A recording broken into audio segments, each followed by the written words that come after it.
My problem is to graph the equation and find its absolute value. My equation is z equals -3 plus I. So first you want to make the coordinates. So your regular number is your x value, and your imaginary value is the y value. So since there is no number in front of the I, it is a positive 1. So your coordinates are -3, 1.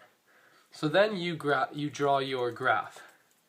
So your graph will look something like this, with the x-axis being your regular number and your y-axis being your imaginary number.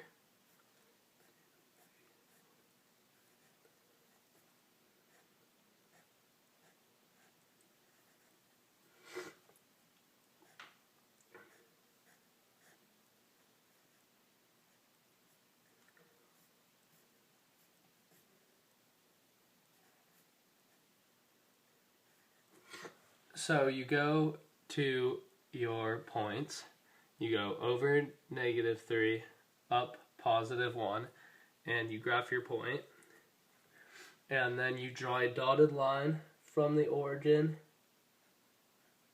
to your point. And that is your graph of the equation.